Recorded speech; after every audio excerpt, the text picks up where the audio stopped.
Parque dos Varvitos, aqui no município de Itu, conhecer um pouquinho do passado geológico do nosso país.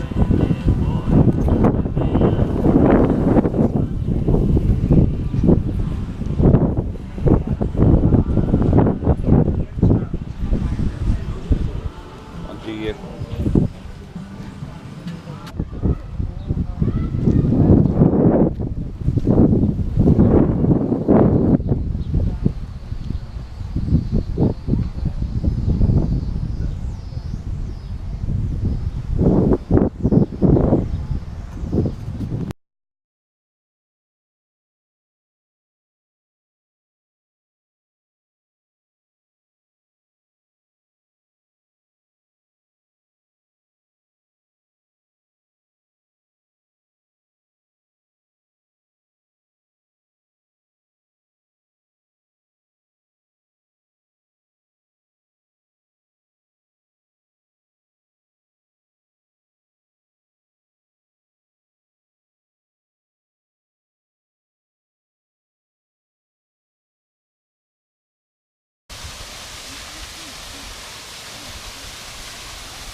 Olha, é isso aqui, Raul.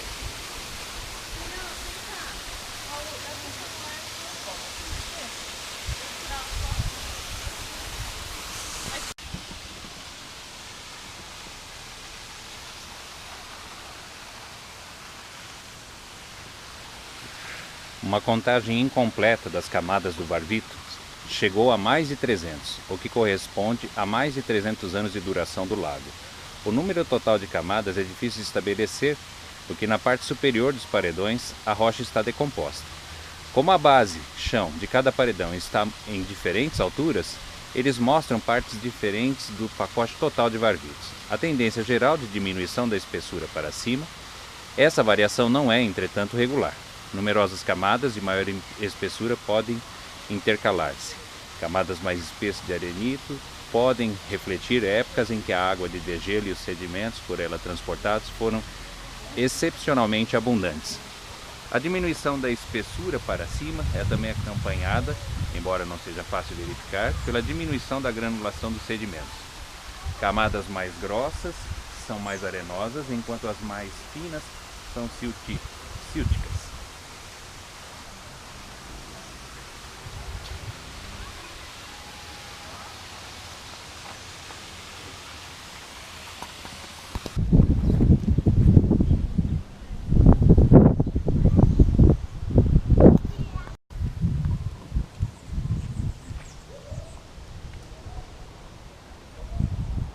Aqui você está em cima de um dos lagos. Aqui já foi.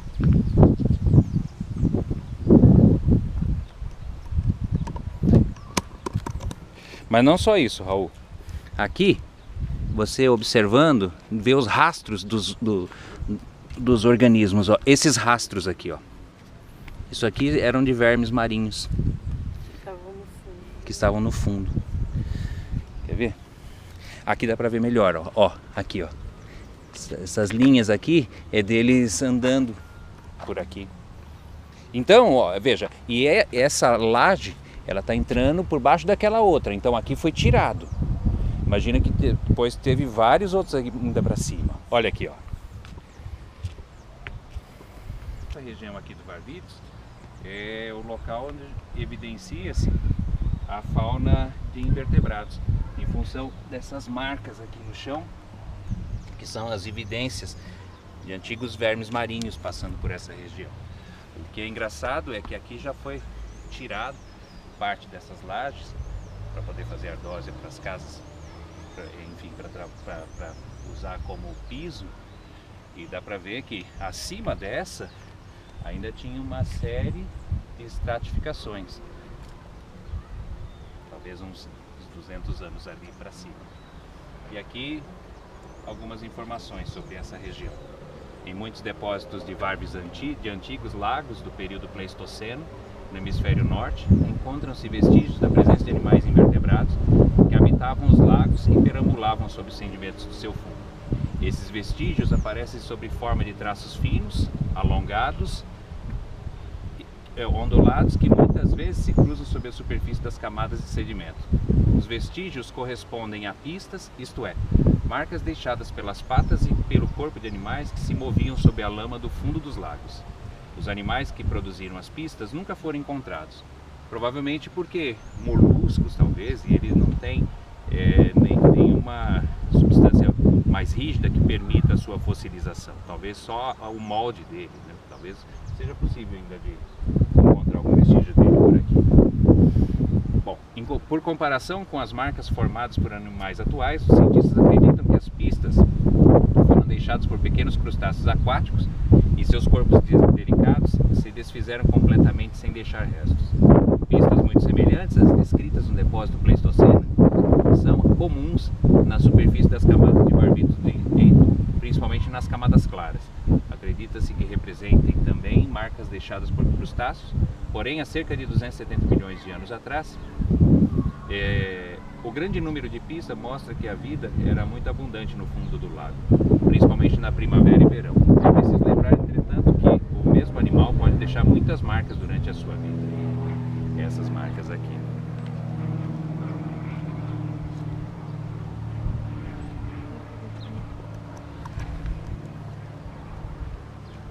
Ó, aí se observar, ó, olha as marcas aqui. Ó. Sim.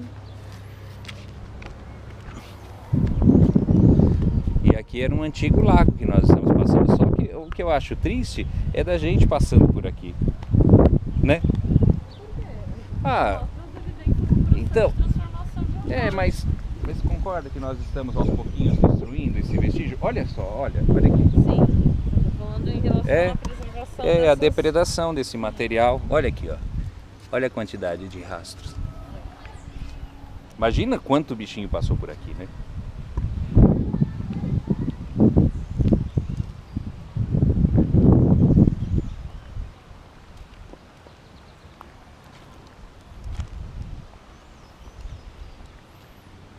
E as pessoas levam pedacinhos para casa, pelo jeito. Solto, né? Olha só que... Ai, que judiação, gente. Que coisa, né? Olha bem. E ali fica o seixo rolado. Eu queria fazer Olha só a evidência. Olha a quantidade de rastros que tem aqui nessa parte. Então evidencia uma intensa movimentação desses micro-organismos aqui nesse período, provavelmente uns 280 milhões de anos.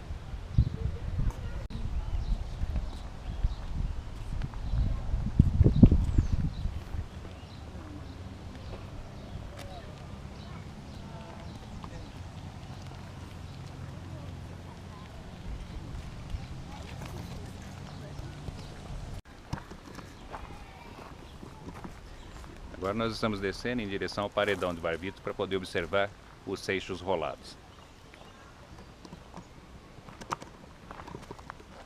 Olha só, Raul. Imagina quantos lagos já tiveram aqui. Aí o paredão de Barbitos. É. Nossa, é muito grande. isso porque já tiraram muitas partes.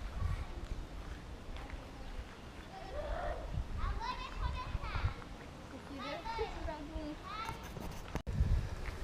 Marcas onduladas. São saliências onduladas visíveis na superfície das camadas sedimentares, originadas por águas correntes ou por ondas. As marcas podem ser simétricas, isto é, com dois flancos, lados iguais, ou assimétricas, com um dos flancos mais inclinado do que o outro. As primeiras são, no geral, produzidas por oscilações da água e as segundas por água corrente. O lago mais inclinado nas marcas assimétricas indica o sentido do movimento da corrente. Marcas onduladas migrantes são formadas pelo deslocamento na mesma direção das cristas das marcas onduladas, alternadamente com a deposição de sedimentos, por decantação, que cobrem e protegem as marcas anteriores da sua distribuição pelas correntes sucessivas. A migração das marcas produz o aspecto de linhas que se inclinam em relação ao plano das camadas. Como dá para ver aqui. Aqui, ó. É, isso que eu tava vendo. Aqui, né? Tipo uma onda. É, porque ela é bem lenta, O né? movimento da água. De corrente, né? Olha aqui a altura, né?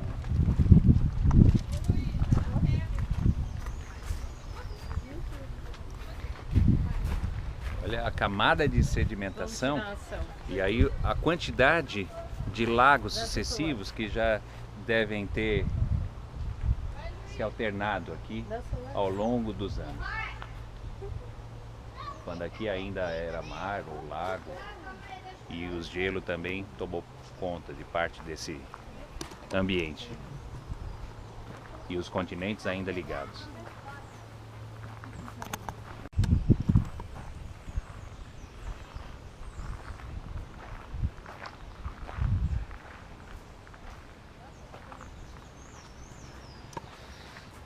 Seixos caídos.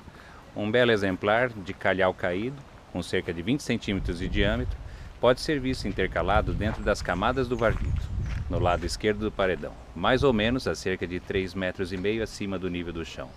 Trata-se de um bloco de quartzito. A superfície sobre a qual o bloco de rocha caiu provocou o encurvamento, penetração e enrugamento das camadas interiores. Os sedimentos depositados a seguir vão lentamente cobrindo lateralmente a parte superior dos blocos até envolvê-los.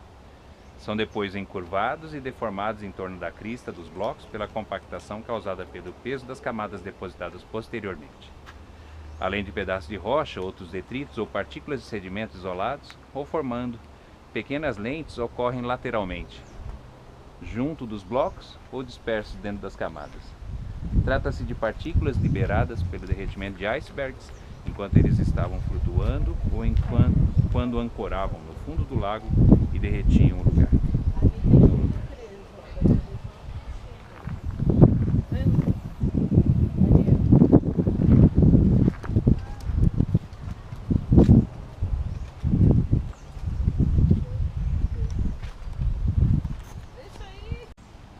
Esse é um ponto muito significativo aqui do Parque do Varvito, evidenciando a presença dos lagos e da movimentação da água trazendo sedimentos.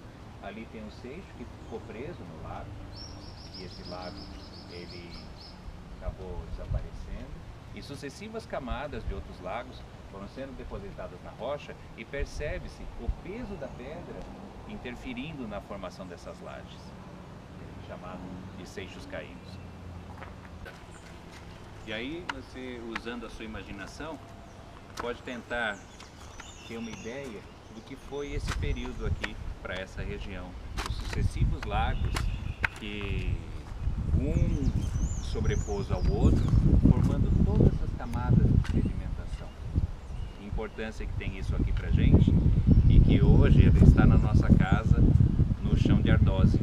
Imagina o quanto de história nós desperdiçamos, né? E o quanto que esse lugar aqui é importante para a gente também, para ter uma ideia do nosso passado evolutivo. Aqui a dinâmica já é outra. Dá para perceber o papel do deslocamento da água pelo solo. Essas lajes, elas impedem a água dela se infiltrar mais pela terra e acaba em alguns momentos revertendo.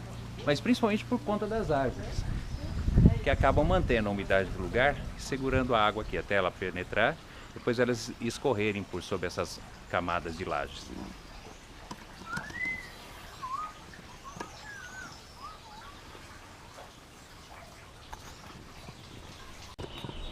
Aqui parte do Varvito está se fragmentando em função da ação das raízes das árvores e, consequentemente, auxiliando na formação do solo.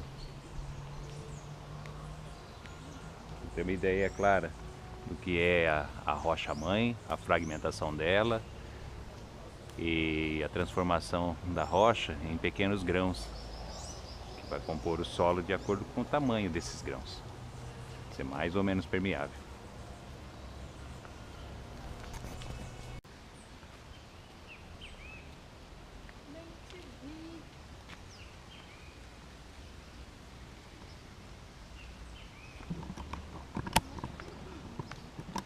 E aqui você vê a história do jeito como ela é tratada. O parque todo, ele foi tomado em seu entorno por construções, principalmente de condomínios, né? Então, perdemos a história porque é dificilmente, né? Nós vamos trabalhar com as rochas e as suas evidências atrás dessas linhas, atrás da demarcação do parque. Aí o passado vai se perdendo. E é isso. Nessa parte do parque já dá para perceber bem que os varvitos, nas suas camadas mais superiores, já praticamente se fragmentaram em função da umidade e da presença da vegetação colaborando para a formação do solo.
Nossa aventura aqui no Parque dos Varvitos, ela está chegando ao fim e agora nós vamos em direção ao centro de